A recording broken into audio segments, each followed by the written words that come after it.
Hello everyone, I'm Dr. Reshma Lakesh, working as Assistant Professor at Government Dr. W. Patankar Girls PG College, Durg, Chhattisgarh.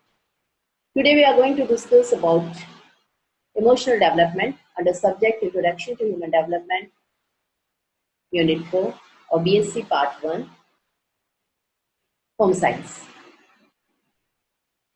Emotional development, जिसे संवेगात्मक विकास भी कहा जाता है.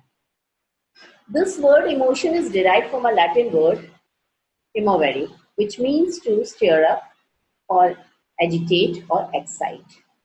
या अगर आप कहें तो इसका अर्थ होता है to move out, अर्थात बाहर निकल पड़ना, चल पड़ना, भड़क उठना, उद्दीपित या उत्तेजित होना. इसमें मानसिक और शारीरिक दोनों ही प्रकार की प्रक्रियाएं होती हैं. Emotions are complex psychological and biological responses consisting of subjective feelings, physiological reactions and expressive behaviors to internal और external stimuli. अर्थात किसी भी बाहरी या अंदरूनी उद्दीपन की प्राप्ति होने पर जिस तरह की बिहेवियर या रिएक्शन बाहर आती है, ये साइकोलॉजिकल भी होती है, बायोलॉजिकल भी होती है, सब्जेक्टिव फीलिंग होता है और इसके अंदर फिजिकल रिएक्शंस भी नजर आते हैं. इस तरह से कह सकते हैं संवेग को जीव की उत्तेजित अवस्था के रूप में भी परिभाषित किया जा सकता है. अलग अलग साइकोलॉजिस्ट ने इसके बारे में डेफिनेशंस दी है. सबसे पहले हम बात करते हैं यंग. ये कहते हैं कि संवेग जीव की उत्तेजित मनोशारीरिक दशा है जो एक निश्चित उद्देश्य की ओर शारीरिक क्रिया में वृद्धि तथा तीव्र भावनाएं इसकी विशेषताएं होती हैं.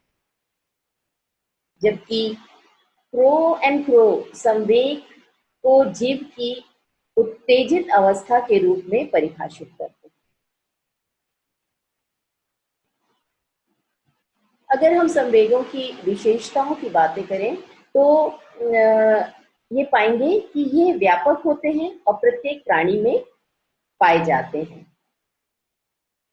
ये प्रेम, भय, क्रोध, द्वेष, जलन आदि के रूप में होते हैं और हर व्यक्ति में इंडिविजुअली उपस्थित होते हैं और अलग अलग तरह से ये प्रदर्शित होते हैं. हर व्यक्ति इनको अभिव्यक्त भी करता है, तो कभी इनकी तीव्रता और इनमें गहराई बहुत ज्यादा होती है. ये ट्रांसफरेबल होते हैं. जब संवेग ज्यादा होते हैं तो लॉस ऑफ थिंकिंग पावर चला हो जाता है. इसके साथ साथ सुख दुख आदि की जो भावनाएं हैं वो भी इन संवेगों में छुपी. ये दो प्रकार के होते हैं, positive and negative. Positive are pleasant, हमेशा बहुत अच्छे से इमोशंस होते हैं, ये हेल्पफुल होते हैं और नॉर्मल डेवलपमेंट के लिए हर व्यक्ति के लिए बहुत ज्यादा जरूरी होते हैं.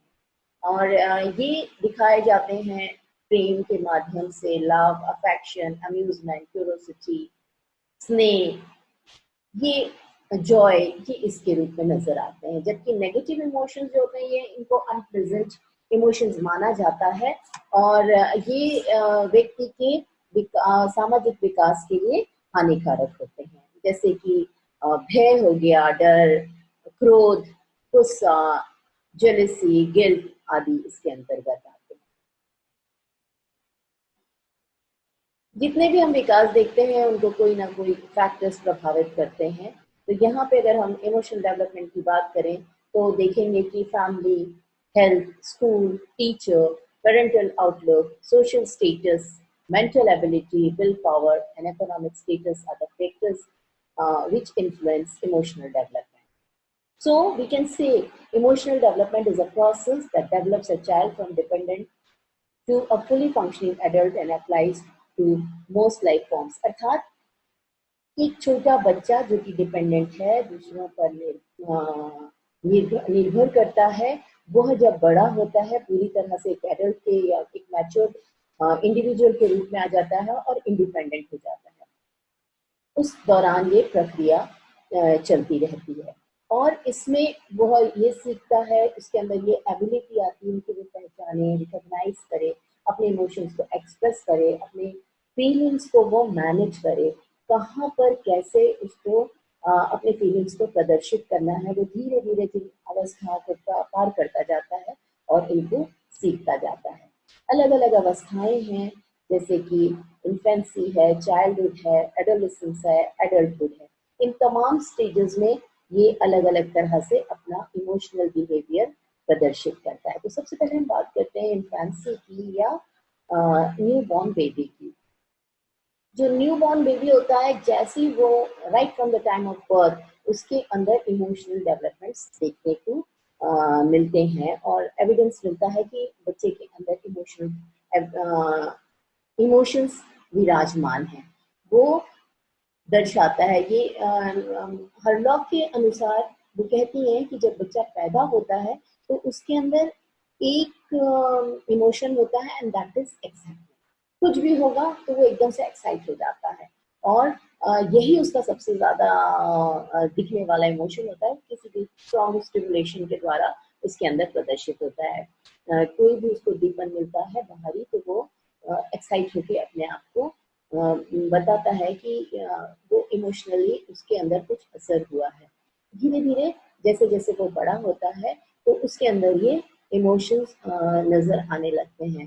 परंतु शुरुआत में जब बहुत जोर से उसके आसपास कोई आवाज होती है, हल्ला होता है, वो गीला हो जाता है, उसे ठंड लगती है या कोई चीज उसके स्किन में टकराती है, उसको बहुत भूख लगती है, वो अनकंफर्टेबल फील कर रहा होता है, तो वो रोने के माध्यम से बता देता है कि समथिंग इज रॉन्ग। इसके अलावा जैसे जैसे वो बड़ा होता है, चाइल्डहुड में प्रवेश करता है, तो उसके आसपास वो स्कूल जाने लगता है, उसके पीयर ग्रुप डेवलप हो जाते हैं, उसके फ्रेंड्स हो जाते हैं जिनके साथ उसकी रिलेशनशिप होती है। जिन स्कूल में वो जाता है वहाँ का जो एटमॉस्फेयर होता है वो भी बच्चे के इमोशनल डेवलपमेंट को, उसके इमोशनल बिहेवियर को प्रभावित करता है।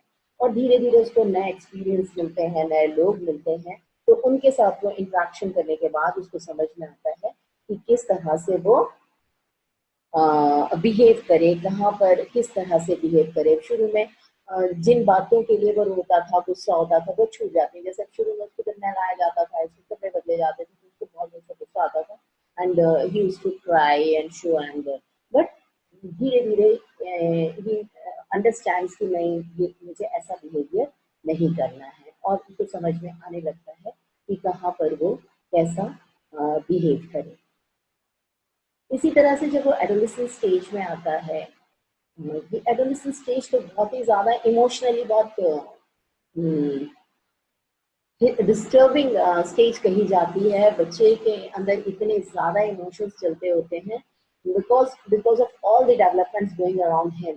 तो वो अनेबल होता है कि वो कैसे रिएक्ट करे, कैसे अपने इमोशंस एक्सप्रेस करे।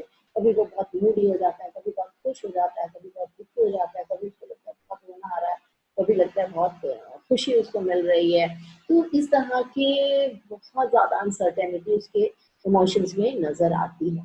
एंड लेकिन जैसे जैसे वो बड़ा होता है उसके अंदर मैच्योरिटी आती है, तो he becomes emotionally matured and the display of emotions are done in a control way. उसे पता चल जाता है, जब बड़े हो जाते हैं तो छोटे बच्चे को कोई चीज चाहिए होती है, जिद करता है, उसको नहीं दिलाई जाती तो वहीं लोटने लगता है जमीन पे, रोने लगता है, चिल्लाने लगता है। लेकिन जब बड़े हो जाते हैं तो आपने नहीं देखा होगा किसी को इस तरह से बिहेव करते हुए कि हाँ, if you want something you have other ways to express yourself. Now we'll discuss about the factors in detail which affect the emotional development in children. Here we see that first is the hereditary factor. Hereditary means वंशानुक्रम। वंशानुक्रम means कि हम जो कुछ भी गुण अपने माता पिता से और पूर्वजों से, ये कहा जाता है, स्टडीज से पता चला है कि जो पेरेंट्स का जैसा इमोशनल डेवलपमेंट है, जैसा उनका इमोशनल बिहेवियर है, that effects the child and children always copy their parents. तो बच्चों के अंदर ये चीजें पेरेंट्स से आती है, उनका बहुत हद तक प्रभावित होते हैं। दूसरी बात होती है मैच्योरेशन या परिपक्वता। जैसे जैसे बच्चे बड़े होते हैं उनमें मैच्योरिटी आती है, मेंटल मैच्योरिटी आती है, तो it affects all other development also. So this affects emotional development also, and they become emotionally mature. उन्हें समझ में आने लगता है कि कहाँ पर उन्हें किस तरह का व्यवहार करना है, और फिर वो कोशिश करते हैं कि वैसे ही व्यवहार करें। तो धीरे धीरे जैसे जैसे उनकी एज बढ़ती है, जैसे जैसे उनका मेंटल डेवलपमेंट होता है, सोशल डेवलपमेंट होता है, तो they learn how to express their emotion everywhere. Then is training. Training या सीखना या विकसित करना, किसी बात को अपने अंदर लागू करना। तो training is a very important thing. बच्चों को ये सिखाया जाता है कि किस तरह से उन्हें कहाँ बिहेव करना है। अगर उनके अंदर किसी बात को लेके डर पैदा कर दिया गया है, तो वो उस चीज से हमेशा ही डरते रहेंगे। लेकिन अगर उसी बात को बच्चे को प्रॉपर वे में सिखाया जाएगा, तो वो अलग तरह से बिहेव करेंगे। तो बच्चों को ट्रेनिंग देना बहुत ज्यादा जरूरी है कि how to control and how to express their emotions. Next is health. जैसे कि हम हमेशा बात करते हैं कि हर डेवलपमेंट को हेल्थ भी बहुत ज्यादा इफेक्ट करती है। अगर अच्छी हेल्थ है, good health, sound health, then definitely बच्चे के सारे डेवलपमेंट बहुत अच्छी तरह से होंगे। वाइस वर्सा अगर बात करेंगे, बच्चे की हेल्थ अच्छी नहीं है तो बहुत इरिटेट होता रहेगा, गुस्सा करता रहेगा, चिड़चिड़ा करता रहेगा, कोई थोड़ी सी बात में बहुत जल्दी से उत्साहित हो जाएगा, एक्साइट हो जाएगा, और उसके अंदर इमोशनल अनस्टेबिलिटी भी देखी जाएगी। फिर आती है बात इंटेलिजेंस की। Intelligence is also a very important factor in every development. तो here when you talk about emotional development, तो यहाँ पे भी यही है कि बच्चे जिनकी आईक्यू लेवल हाई है, उनका कंपैरिजन अगर लोअर आईक्यू वाले बच्चों से किया जाए तो they are much more emotionally stable. And बच्चे जो कि लोअर आईक्यू के हैं, उनके अंदर इमोशनल अनस्टेबिलिटी देखते हैं। इसी तरह से नेक्स्ट आता है family relationship. Again family is a very important factor in which affects every development. Here also जो परिवार के सदस्य हैं, उनका एक दूसरे के साथ कैसा इमोशनल अटैचमेंट है, किस तरह का इमोशनल बिहेवियर है पेरेंट्स का, फैमिली मेंबर्स का। पेरेंट्स का बच्चों के साथ वो कैसा बिहेवियर कर रहे हैं, कितना ज़्यादा पेरेंट्स के बिहेवियर में स्टेबिलिटी है, किस तरह से वो अपने इमोशंस को एक्सप्रेस करते हैं। ऑल दिस थिंग्स बच्चा अपने पेरेंट्स से इमिटेट करता है, उनसे सीखता है। तो पेरेंट्स का, फैमिली का बैलेंस होना बहुत ज़्यादा जरूरी है। फिर आता है social environment. As we already have discussed कि जो human beings and they are all social person. तो जो सोसाइटी इज व्हाट, आपके घर के आसपास, आपके आसपास जो भी है दैट इज सोसाइटी। तो या फैमिली, आपका पास पड़ोस, आपका स्कूल, आपके टीचर्स, आपके सोसाइटी के मेंबर्स, जितने भी लोग बच्चे के आसपास हैं, वो सभी उसके संवेदनात्मक विकास को प्रभावित करते हैं। अगर ये बहुत अच्छा उनके अंदर इमोशनल बॉन्डिंग है, एक दूसरे की लिए केयरिंग है, शेयरिंग है, फीलिंग्स है, पॉजिटिव फीलिंग्स है, तो डेफिनेटली जो बच्चा है उसके अंदर भी ये सारे तत्व आ जाएंगे। उसका इमोशनल डेवलपमेंट बहुत अच्छी तरह से होगा। इसके अलावा कंट्रोल ओवर इमोशंस, जैसे कि ये मैंने पहले भी कहा कि इमोशंस की controlling is also a very important thing. आपको कहाँ पर कैसे बिहेव करना है, you have to teach the children. जब तक बच्चों को नहीं पता लगेगा कि ये अप्रूव बिहेवियर है और मुझे इसको फॉलो करना है, तो वो नहीं सीख पाएगा। जैसे जैसे बच्चा बड़ा होता है, उसके डेवलपमेंट्स होते हैं, बिकॉज ऑल डेवलपमेंट्स हो रिलेशन टू ईच अदर, एक दूसरे के साथ साथ सारे रिलेशन चलते डेवलपमेंट चलते हैं। तो इन डेवलपमेंट्स के तहत ये इमोशनली बच्चे का स्टेबल होना बहुत ज़्यादा ज़रूरी है, ना सिर्फ सोशल बिहेवियर के लिए, ना सिर्फ सोसाइटी के लिए, but also for himself. Therefore, it is very essential to keep a very good check on the total development of the child.